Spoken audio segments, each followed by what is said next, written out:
نبی اکرم صلی اللہ علیہ وسلم کی وفات سے 2 سال پہلے نبوت کی 11ویں سال یعنی ہجرت سے 2 سال قبل 27 رجب کی رات کو شب معراج کا عظیم واقعہ پیش آیا جو اللہ کی قدرت کا ایک اہم معجزہ ہے۔ نبی اکرم صلی اللہ علیہ وسلم حضرت ام ہانی رضی اللہ تعالی عنہا جو آپ کی چچا زاد بہن تھی کے گھر آرام فرما رہے تھے جو شیب ابی طالب کے پاس تھا۔ گھر کی چھت کھل گئی، فرشتہ داخل ہوا اور نبی اکرم صلی اللہ علیہ وسلم کو گھر سے اٹھا کر مسجد حرام لے آیا۔ میں حتیم میں آرام کر رہا تھا کہ اچانک ایک آنے والا میرے پاس آیا اور میرے سینے کی ہڈی سے لے کر پیٹھ کے نیچے تک کا حصہ چاک کیا۔ میرا دل نکالا، اسے دھویا اور پھر دوبارہ اس کی جگہ پر رکھ دیا گیا۔ پھر میرے پاس سفید رنگ کا ایک جانور لایا گیا جو خچر سے چھوٹا اور گدھے سے بڑا تھا۔ میں اس پر سوار ہوا۔ اس جانور کا نام براق تھا۔ براق پر سوار ہونے کے بعد بیت المقدس کی طرف آپ صلی اللہ علیہ وسلم کا سفر شروع ہوا۔ اس دوران آپ صلی اللہ علیہ وسلم نے مختلف مقامات پر نماز ادا فرمائی اور مختلف مشاہدات فرمائے۔ ان میں سے چند کا ذکر کیا جاتا ہے۔ آپ صلی اللہ علیہ وسلم نے بیت المقدس کی طرف جاتے ہوئے دوران سفر 3 مقامات پر نماز پڑھی۔ چنانچہ آپ صلی اللہ علیہ وسلم ارشاد فرماتے ہیں کہ دوران سفر ایک مقام پر جبرائیل علیہ السلام نے کہا کہ اتریے اور نماز پڑھ لیجئے۔ میں اتر کر نماز پڑھی۔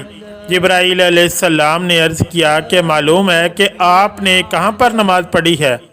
پھر کہنے لگے کہ آپ نے طیبہ یعنی مدینہ منورہ میں نماز پڑھی ہے، اس کی طرف آپ کی ہجرت ہو گئی۔ پھر ایک اور مقام پر عرض کیا کہ اتریے اور نماز پڑھ لیجئے۔ میں اتر کر نماز پڑھ لی۔ جبرائیل علیہ السلام نے عرض کیا کہ معلوم ہے کہ آپ نے کہاں نماز پڑھی ہے؟ پھر کہنے لگے کہ آپ نے طور سینا پر نماز پڑھی ہے جہاں اللہ نے حضرت موسیٰ علیہ السلام کو کلام فرمایا تھا۔ پھر ایک اور جگہ عرض کیا کہ اتریے اور نماز پڑھ لیجئے۔ میں نے اتر کر نماز پڑھ لی۔ جبرائیل علیہ السلام نے عرض کیا کہ معلوم ہے کہ آپ نے کہاں نماز پڑھی ہے؟ پھر کہنے لگے کہ آپ نے بیت الحم میں نماز پڑھی ہے جہاں حضرت عیسیٰ علیہ السلام کی ولادت ہوئی تھی۔ دوران سفر آپ صلی اللہ علیہ وسلم نے بیت المقدس کی طرف جاتے ہوئے راستے کے کنارے ایک بوڑھی عورت دیکھی۔ آپ نے حضرت جبرائیل علیہ السلام سے دریافت فرمایا کہ یہ کون ہے؟ انہوں نے عرض کیا حضور آگے بڑھیے۔ آپ صلی اللہ علیہ وسلم آگے بڑھ گئے۔ پھر کسی نے آپ کو پکار کر کہا اے محمد ادھر آئیے۔ حضرت جبرائیل علیہ السلام نے پھر عرض کیا کہ حضور آگے بڑھیے۔ آپ صلی اللہ علیہ وسلم آگے بڑھے۔ پھر ایک جماعت پر گزر ہوا تو انہوں نے آپ کو سلام کرتے ہوئے کہا السلام علیکم، السلام علیکم، السلام علیکم۔ آپ نے سلام کا جواب ارشاد فرمایا۔ اس کے بعد مسلسل 2 جماعتوں پر گزر ہوا تو وہاں بھی ایسا ہی ہوا۔ ایک روایت میں ہے کہ حضور نبی اکرم صلی اللہ علیہ وسلم بیت المقدس میں یمنی دروازے سے داخل ہوئے، پھر مسجد کے پاس آئے اور وہاں اپنی سواری باندھی۔ آپ صلی اللہ علیہ وسلم ارشاد فرماتے ہیں کہ میں نے براق کو اس حلقے میں باندھا جہاں انبیاء اپنی سواریاں باندھتے تھے۔ پھر مسجد میں داخل ہوئے اور 2 رکعت نماز پڑھی، پھر باہر نکلے۔ بخاری شریف کی روایت کے مطابق یہاں آپ کے پاس دودھ اور شراب کے 2 پیالے لائے گئے۔ آپ نے دونوں کو دیکھا اور دودھ کا پیالہ قبول فرما لیا۔ اس پر حضرت جبرائیل علیہ السلام نے فرمایا تمام تعریفیں اللہ کے لیے ہیں جس نے آپ صلی اللہ علیہ وسلم کی فطرت کو صحیح راہ پر قائم رکھا۔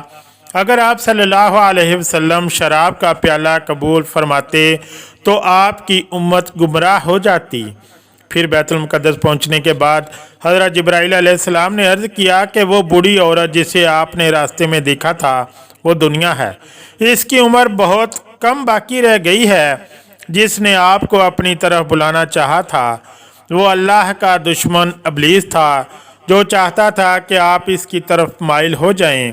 जिन्होंने आपको सलाम किया वो हज़रत इब्राहीम, हज़रत मूसा और हज़रत ईसा अलैहिम सलाम थे।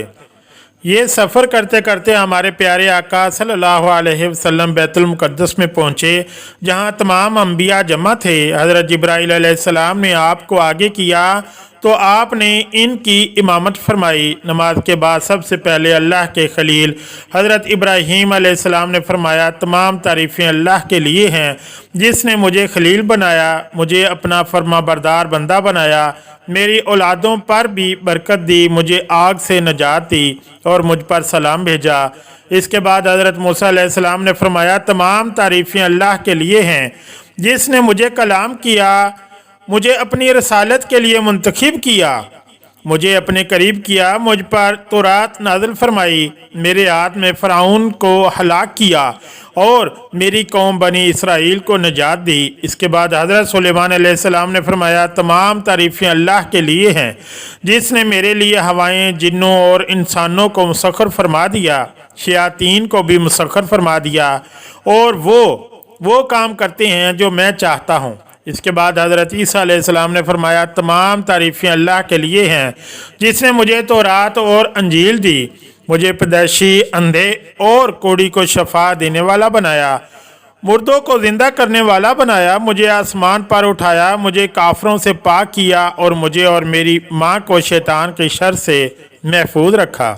इन सब के बाद अल्लाह के हबीब इमामुल अंबिया सैयदना मोहम्मद सल्लल्लाहु अलैहि वसल्लम ने खुद फरमाया, तुम सब ने अपने रब की तारीफ़ बयान की है, तो अब मैं अपने रब की तारीफ़ बयान करता हूँ। तमाम तारीफ़ें अल्लाह के लिए हैं जिसने मुझे तमाम जहानों के लिए रहमत बनाकर भेजा, मुझे सुनने वाला और देखने वाला बनाया, मुझ पर हक़ को बातिल से जुदा करने वाली किताब नाज़िल फरमाई, मेरी उम्मत को लोगों में ज़ाहिर होने वाली बेहतरीन उम्मत बनाया, इन्हें अव्वल भी बनाया और आखिर भी, मेरे लिए मेरे सीने को कुशादा फरमाया, मेरे बोझ को दूर फरमाया, मेरे ज़िक्र को बुलंद फरमाया और मुझे फ़ातिह और ख़ातिम बनाया। इसके बाद आसमानों का सफ़र शुरू हुआ। नबी अकरम सल्लल्लाहु अलैहि वसल्लम इरशाद फरमाते हैं कि फिर मुझे सवारी पर सवार किया गया, जिब्राईल अलैहिस्सलाम मुझे लेकर चले। जब पहले आसमान पर पहुँचे तो दरवाज़ा खुलवाया, पूछा गया कौन? फरमाया जिब्राईल। पूछा गया तुम्हारे साथ कौन है? फरमाया मोहम्मद सल्लल्लाहु अलैहि वसल्लम। पूछा गया क्या इन्हें बुलाया गया है? फरमाया हाँ। कहा गया खुश आमदीद, वो बहुत अच्छे आए। फिर दरवाज़ा खुल गया, वहाँ हज़रत आदम अलैहिस्सलाम थे। इस तरह हर आसमान पर अंबिया से मुलाकात हुई। पहले आसमान पर हज़रत आदम, दूसरे पर हज़रत ईसा और हज़रत यहया, तीसरे पर हज़रत यूसुफ, चौथे पर हज़रत अदरीस, पाँचवें पर हज़रत हारून, छठे पर हज़रत मूसा और सातवें पर हज़रत इब्राहीम अलैहिस्सलाम। फिर सिदरतुल मुंतहा तक पहुँचे। वहाँ से जिब्राईल अलैहिस्सलाम ने फरमाया कि मैं आगे नहीं जा सकता।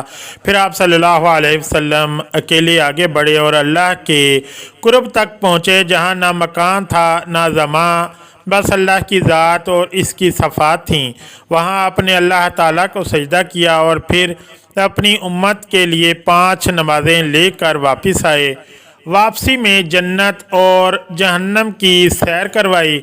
आखिर में आप सल्लल्लाहु अलैहि वसल्लम वापस हज़रत उम्मे हानी के घर तशरीफ़ लाए। सुबह हुई तो लोगों को बताया, मुशरिकीन ने मजाक उड़ाया, लेकिन हज़रत अबू बकर सदीक़ रज़ी अल्लाह ताला अन्हो ने फ़ौरन तस्दीक की और फरमाया, अगर आपने फरमाया तो सच फरमाया। इसी वजह से इन्हें सद्दीक़ कहा गया।